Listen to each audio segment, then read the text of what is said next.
Hello everyone, welcome you all to the channel English Literature and Language.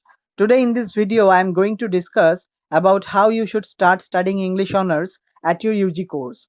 This video is going to be helpful for the students who do not know how to start their study, how to prepare for the upcoming examinations, and also I know that most of the students are willing to appear in the NTA UGC NET set examinations.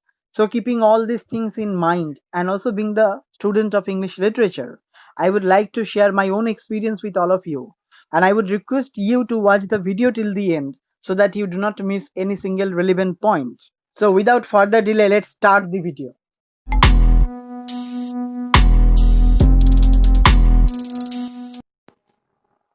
The first point which I am going to share with you is understanding the syllabus. Yes, this is the first major step where you need to put more focus on, because once you understand your syllabus, it will seem easier for you to study further. Because you have to find out what is your area of interest, whether it is the American paper or the Indian paper or the post colonial paper or the modern European paper. Lots of papers and DSCs you will have. So for that you have to understand that what type of paper and what type of portion or literature area of study is your favorite topic. For that you have to understand your syllabus, and understanding the syllabus will help you to stick to your main interest. The next thing where I need you to put more focus on is the point that start reading at least one work of each writers. That means you have to start studying voraciously, because at the end of your study, or while you will be on the midway, you have to understand that the more you are a voracious reader, the more you are well read reader, the more it will get benefited for you, because you have to understand that in English literature, for the academic or exam point of view, if you can refer more works, if you can link up the work you are studying in your syllabus with the other works in the literature arena of the other writers, then the examiners will get impressed by your writing, and also they will check how much you are well read.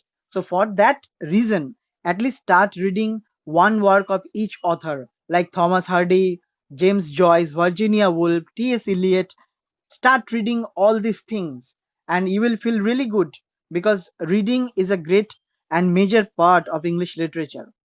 The next point which I am going to share with you is master history of English literature. Not only English literature, even any subject, you have to first understand the history of the entire course or the entire subject or the entire topic. So for that reason, here also you have to understand history of English literature, because that sometime you have to understand the background of a piece of literature, and for understanding the background you have to understand the history of English literature. It is really going to help you a lot for your NET examination also. Many questions will come from the point of view of timeline of the English literature history.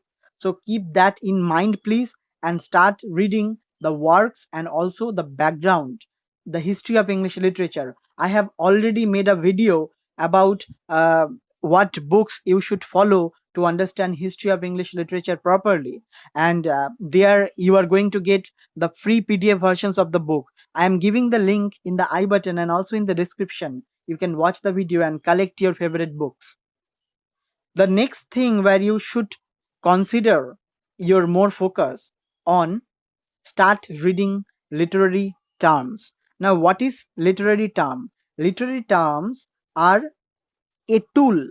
Actually, these are the tool of writing. Like, it can be poetry, it can be tragedy, drama.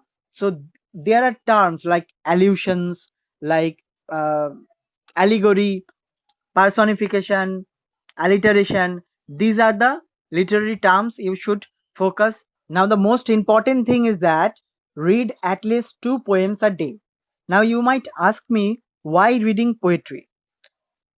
You can remember earlier I told you to read at least one works of each authors.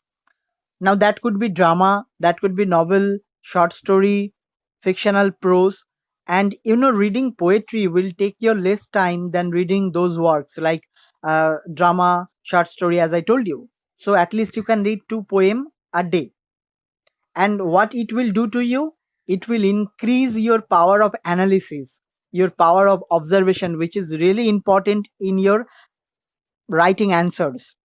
It will reflect in your writings also, because the examiner will try to look for how much you read and understand the poetry, the inner meaning, the depth meaning of the poetry. So for that you have to start from now onwards, at least read 2 poems a day.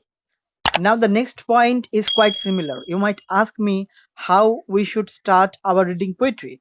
Now, I'm telling you to start with romantic poetry.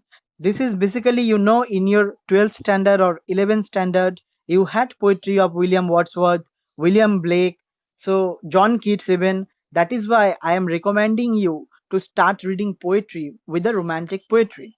Now, here I am listing the poets so that you can understand and you can read their poetry. You have William Blake, John Keats, William Wordsworth, Shelley, and Coleridge. Now, either you can read Shelley or Coleridge, and or you can read both of them. So it is up to you. And I am not telling you the name of the poems. You can also have the names or the famous poems by searching on Google. So at least read 2 poems a day. The next important thing which comes after it is start reading easy literary theory and criticism. This is really important. Earlier, when I was a student, we did not have literary theory or criticism in our UG course.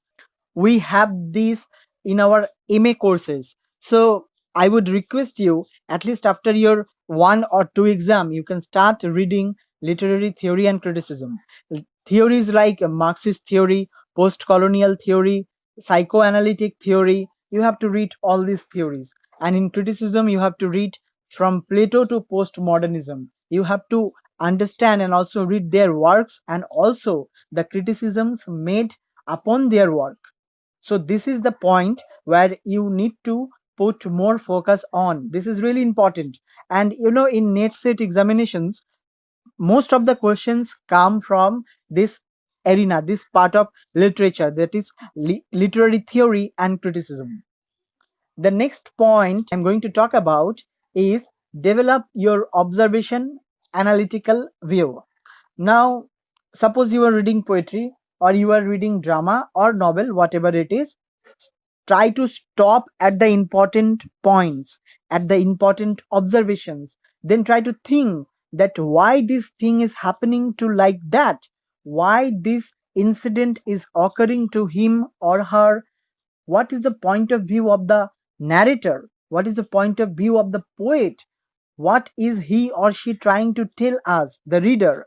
Try to think all these questions. Try to jot down the points about what you think about this particular verse, about this particular incident or this particular episode.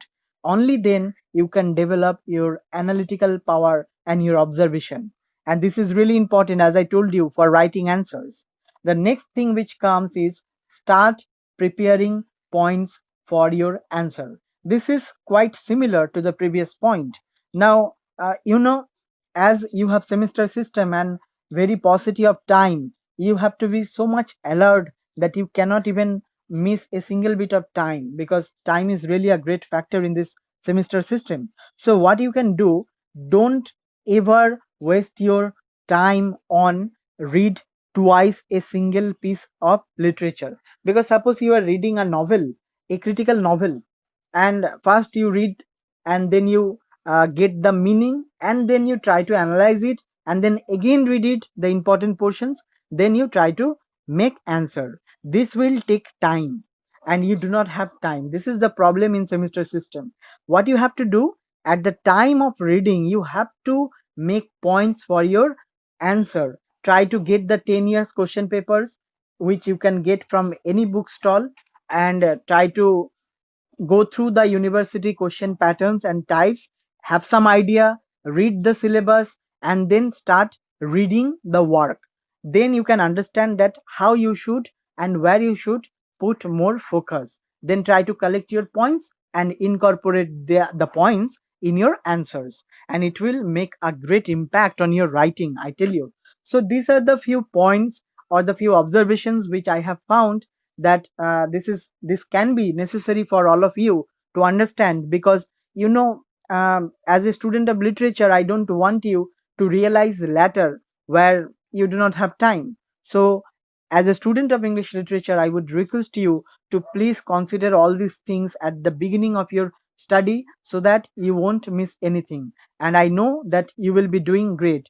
For all these contents and videos like this, I would request you, if you still have not subscribed to my channel, please subscribe it.